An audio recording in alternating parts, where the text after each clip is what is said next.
దేవుని నామమునకు మహిమ కలుగునుగాక. అనుదిన పరిశుద్ధ గ్రంథ పఠనం. అక్టోబర్ 25. ప్రార్థన. దయగల తండ్రి, కృపగల దేవ, పరిశుద్ధుడానికి వందనాలు, స్తోత్రాలు. గడిచిన దినములన్నీ నీ కృపలో జ్ఞాపకం చేసుకుని మరొక నూతన దినము మా జీవితాల్లో ప్రవేశపెట్టినందుకు మీకు వందనాలు ప్రభువా. ఈ దినం వాక్యం ద్వారా మాతో మాట్లాడండి, మమ్మల్ని బలపరచండి. వినిన వాక్యం మా హృదయాల్లో ఫలింపచేయమని యేసుక్రీస్తు అతి పరిశుద్ధ నామంలో అడిగి వేడుకొనిచున్నాం మా పరమ తండ్రి. ఆమేన్. లూకాసు వార్త 10వ అధ్యాయము. అటు తర్వాత ప్రభువు 70 మంది ఇతరులను నియమించి తాను వెళ్ళబోవు ప్రతి ఊరికిని ప్రతి చోటికిని తనకంటే ముందు ఇద్దరినిగా పంపినప్పుడు ఆయన వారితో ఇట్లనెను, కోత విస్తారముగా ఉన్నది గాని పనివారు కొద్దిమందియే, కాబట్టి కోత యజమానుని తన కోతకు పనివారిని పంప వేడుకొనుడి. మీరు వెళ్ళుడి, ఇదిగో తోడేళ్ల మధ్యకు గొర్రెపిల్లలను పంపినట్లు నేను మిమ్మల్ని పంపుచున్నాను.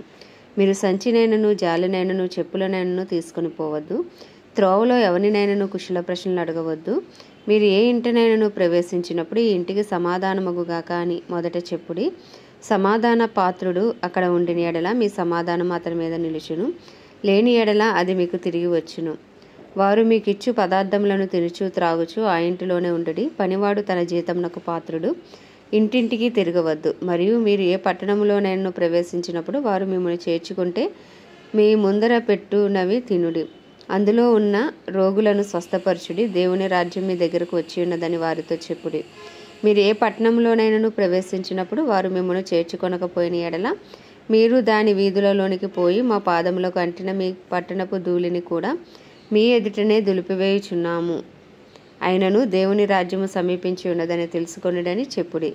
ఆ పట్టణపు గతి కంటే సొదొమ గొమొర్రా పట్టణపు గతి ఆ దినమున ఓర్వ తగినదై ఉండునని మీతో చెప్పుచున్నాను. అయ్యో కొరాజీనా, అయ్యో బెత్సయిదా, మీ మధ్య చేయబడిన అద్భుతములు తూరు సీదోను పట్టణంలో చేయబడిన ఎడల ఆ పట్టణముల వారు పూర్వమే గోనెపట్ట కట్టుకుని బూడిద వేసుకుని కూర్చుండి మారుమనసు పొంది ఉందురు. అయినను విమర్శకాలం నందు మీ గతి కంటే తూరు సీదోను పట్టణముల వారి గతి ఓర్వ తగినదై ఉండును. ఓ కపెర్నహూమా, ఆకాశం మట్టుకు హెచ్చింపబడెదవా, నీవు పాతాళం వరకు దిగిపోయేదవు. మీ మాట వినువాడు నా మాట వినును, మిమ్మల్ని నిరాకరించేవాడు నన్ను నిరాకరించును, నన్ను నిరాకరించేవాడు నన్ను పంపిన వానిని నిరాకరించుననెను. ఆ 70 మంది శిష్యులు సంతోషముతో తిరిగి వచ్చి, ప్రభువా, దెయ్యములు కూడా నీ నామం వలన మాకు లోబడుచున్నవని చెప్పగా, ఆయన సాతాను మెరుపువలే ఆకాశం నుండి పడుట చూచితివి.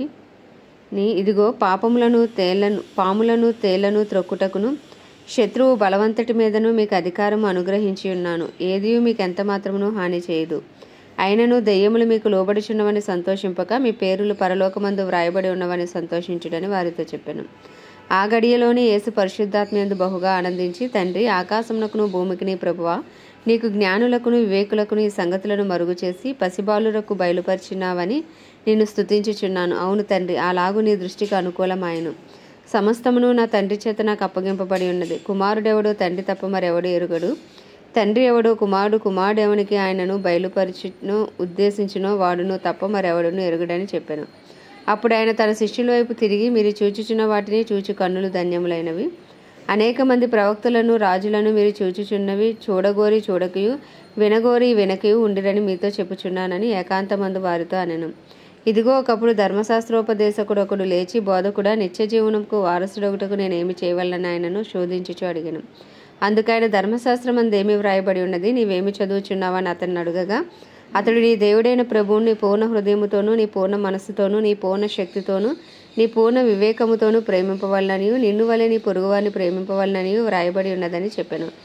అందుకైన నీవు సరిగా ఉత్తరమిచ్చితివి, అలాగు చేయము, అప్పుడు జీవించదమని అతడితో అని చెప్పాను. అయితే తాను నీతిమంతుడైనట్టు కనబడుచు కొనగోరి అతడు, అవును గాని నా పొరుగువాడు ఎవడని యేసుని అడిగాను. అందుకు యేసు ఇట్లనెను, ఒక మనుష్యుడు యెరూషలేము నుండి యెరికో పట్టణమునకు దిగి వెళ్ళుచు దొంగల చేతిలో చిక్కెను. వారు అతని బట్టలు దోచుకుని అతను కొట్టి కొరప్రాణంతో విడిచిపోయిరి. అప్పుడు ఒక యాజకుడు ఆ త్రోవను వెలుట తటస్థించెను. అతడు అతనిని చూచి ప్రక్కగా పోయాను. అలాగునే లేవీయుడొకడు ఆ చోటికి చూచి ప్రక్కగా పోయాను. అయితే ఒక సమరయుడు ప్రయాణమైపోవచ్చు అతడు పడి ఉన్న చోటికి వచ్చి అతన్ని చూచి అతని మీద జాలిపడి దగ్గరకు పోయి నూనెయు ద్రాక్షారసమును పోసి అతని గాయములను కట్టి తన వాహనం మీద ఎక్కించి ఒక పూటకూలవాని ఇంటికి తీసుకొని పోయి అతని పరామర్శించెను. మరునాడు అతడు 2 దేనారములు తీసి ఆ పూటకూలవానికి ఇచ్చి, ఇతని పరామర్శించుము, నీవు ఇంకేమైనా ఖర్చు చేసిన ఎడల నేను మరలా వచ్చినప్పుడు అది నీకు తీర్చదనని అతనితో చెప్పిపోయాను. కాగా దొంగల చేతిలో చిక్కిన వానికి ఈ ముగ్గురిలో ఎవడు పొరుగువాడాయనని నీకు తోచుచున్నదని యేసు అడగగా అతడు అతని మీద జాలిపడిన వాడే అనెను. అందుకు యేసు, నీవును వెళ్ళి అలాగూ చేయమని అతనితో చెప్పాను. అంతటా వారు ప్రయాణమే పోచుండగా ఆయన ఒక గ్రామంలో ప్రవేశించెను. మార్తా అను ఒక స్త్రీ ఆయనను తన ఇంట చేర్చుకొనెను. ఆమెకు మరియా అను సహోదరి ఉండెను. ఈమె యేసు పాదముల యొద్ద కూర్చుండి ఆయన బోధ వినుచుండెను. మార్త విస్తారమైన పని పెట్టుకున్నట చేత తొందరపడి ఆయన యొద్దకు వచ్చి, ప్రభువా, నేను ఒంటరిగా పని చేయుటకు నా సహోదరి నన్ను విడిచిపెట్టినందున నీకు చింత లేదా? నాకు సహాయం చేయమని ఆమెతో చెప్పుమనెను. అందుకు ప్రభువు, మార్తా మార్తా, నీవు అనేకమైన పనులను గూర్చి విచారణ కలిగి తొందరపడుచున్నావు గాని అవసరమైనది ఒక్కటే, మరియు ఉత్తమమైన దానిని ఏర్పరచుకొనెను, అది ఆమె యొద్ద నుండి తీసివేయబడదని ఆమెతో చెప్పెను.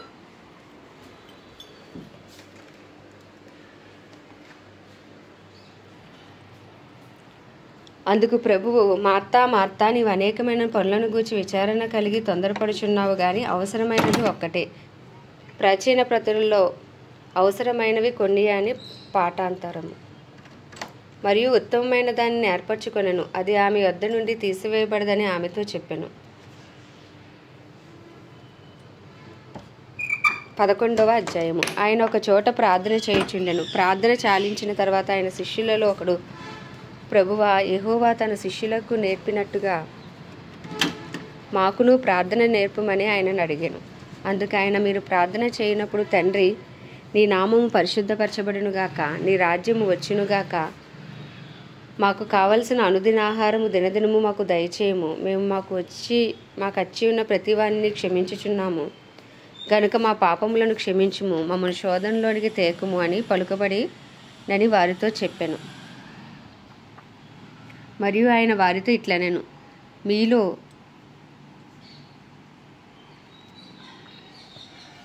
ఎవనికైనా ఒక స్నేహితుడుండగా అతడు అర్ధరాత్రి వేళ ఆ స్నేహితుని యొద్దకు వెళ్ళి, స్నేహితుడా, నాకు 3 రొట్టెలు బదులిమ్ము, నా స్నేహితుడు ప్రయాణము చేయుచు మార్గంలో నా యొద్దకు వచ్చి ఉన్నాడు, అతనికి పెట్టుటకు నా యొద్ద ఏమీ లేదని అతనితో చెప్పిన యెడల అతడు లోపలనే ఉండి, నన్ను తొందర పెట్టవద్దు, తలుపు వేసి ఉన్నది, నా చిన్నపిల్లలు నాతో కూడా పండుకొని ఉన్నారు, నేను లేచి ఇయ్యలేనని చెప్పున అతడు తన స్నేహితుడైనందున లేచి ఇయ్యకపోయినను అతడు సిగ్గుమాలి మాటిమాటికి అడుగుట వలననైనను లేచి అతనికి కావలసినవన్నీ ఇచ్చును అని మీతో చెప్పుచున్నాను.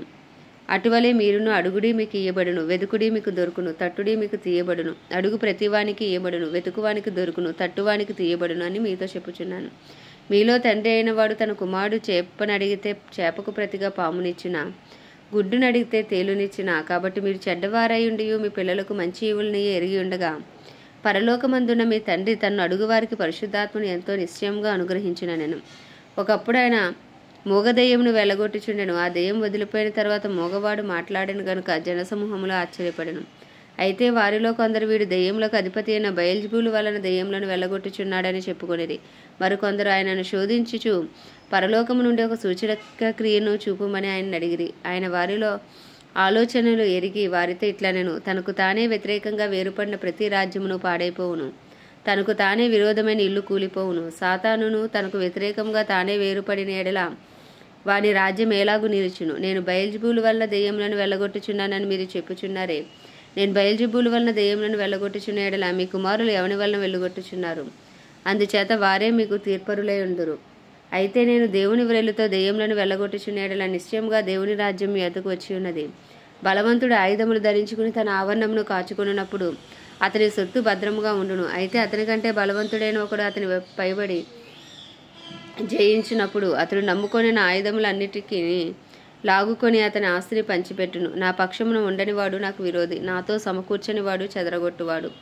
అపవిత్రాత్మ యొక్క మనుష్యుని వదిలిపోయిన తర్వాత అది విశ్రాంతి వెతుకుచు నీరు లేని చోట్ల తిరుగుచుండును. విశ్రాంతి దొరకనందున నేను విడిచి వచ్చి నా ఇంటికి తిరిగి వెళ్ళుదని అనుకుని వచ్చి ఆ ఇల్లు ఊడ్చి అమర్చి ఉండుట చూచి వెళ్ళి తనకంటే చెడ్డమైన మరి 7 ఆత్మలను వెంటబెట్టుకుని వచ్చును.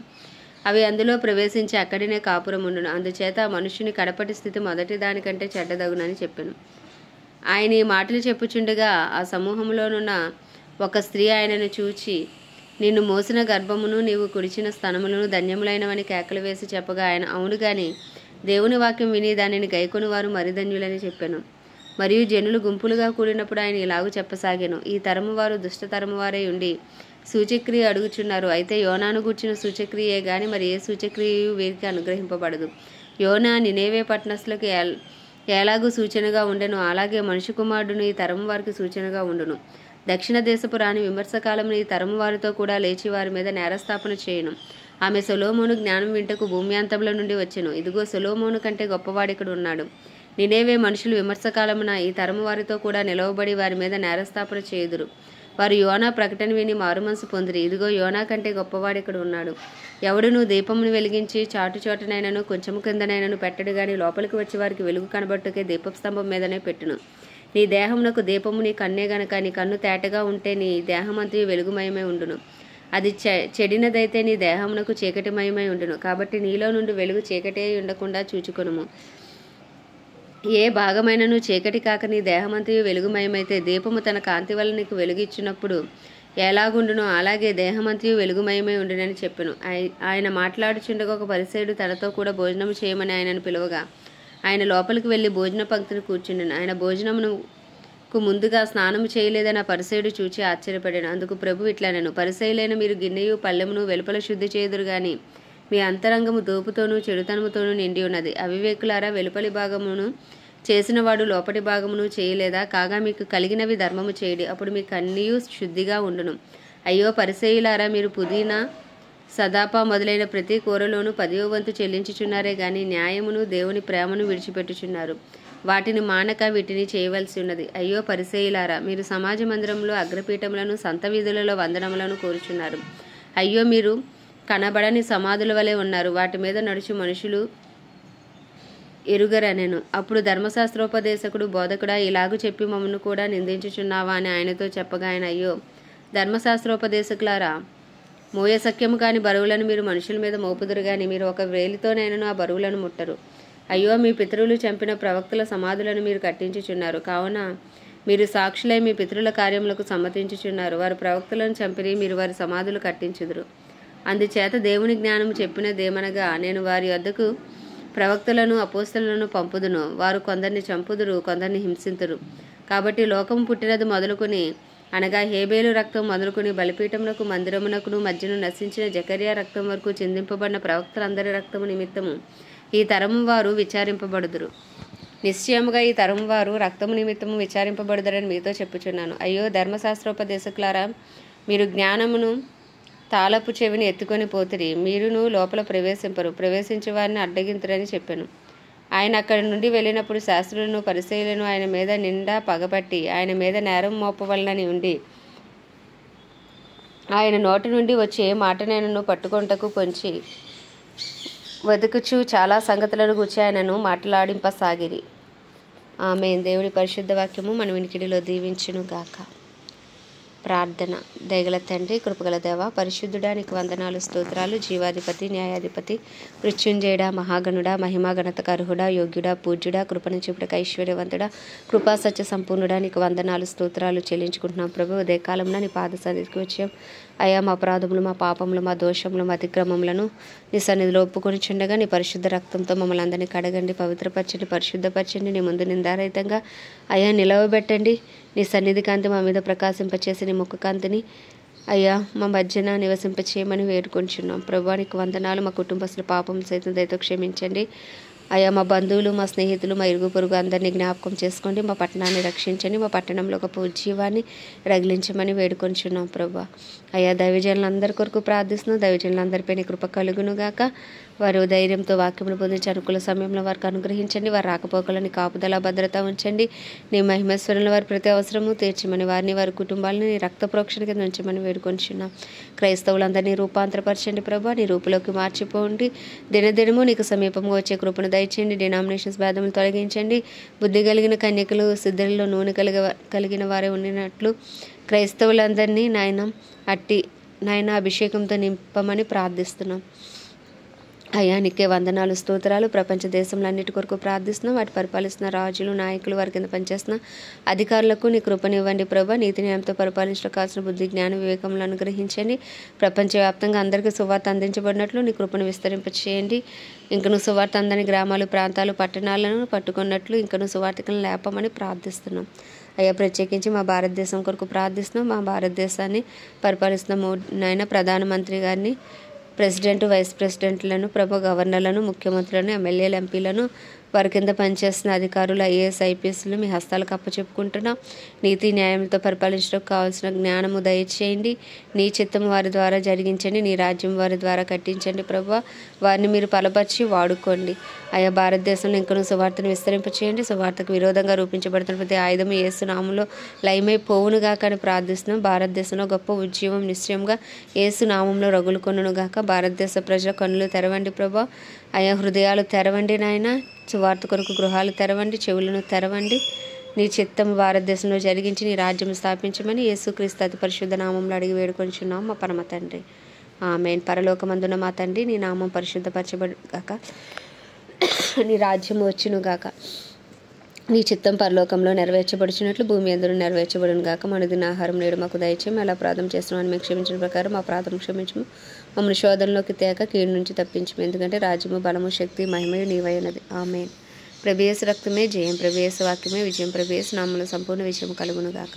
ఆమేన్, ఆమేన్, ఆమేన్.